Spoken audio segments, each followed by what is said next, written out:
Yo, what's up? Good morning guys. Chris TV, welcome back to my channel guys. Guys, ito yung sagot sa mga kulang sa tubig sa katawan at meron kayong mga UTI o prostate. Ito guys, pwede to.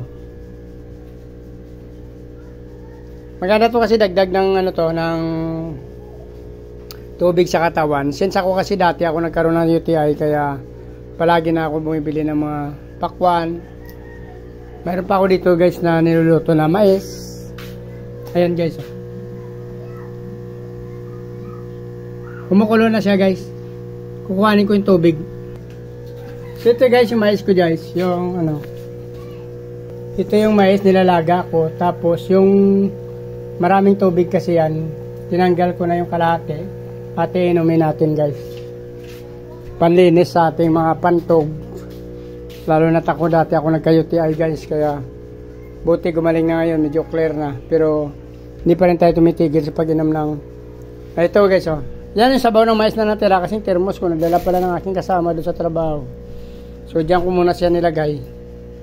Tubig na mais yan guys. Doon sa nilaga kong mais. Tapos mayroon tayong pakwan. Maganda to guys. Panlinis sa ating pantog. Since nagka-UTI ako dati, kaya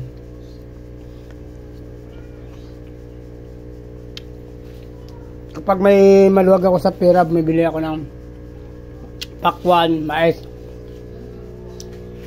Ito kayo na tirang tubig na kinuha ko dun sa nilalaga kong mais. Pag malamig na ito yun ang iniinom ko pagka para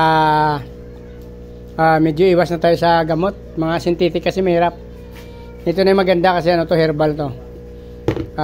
Makikita lang natin dyan sa labas. Lalo na ngayon Disyembre, marami tayong mabibili ng mga mais guys. Makakain na natin yung laman, tsaka mapakinabangan pa natin yung sabaw. So kasama din dito sa yan pakwan, ganoon din yan. Maganda rin yan palinis sa ating pantog guys. Binawasan na natin ang tubig para maluto na itong ating mais. Maganda ito, lagkita na mais. Masarap ang laman nito guys. So binawasan na natin ang tubig to, yung natitira dyan.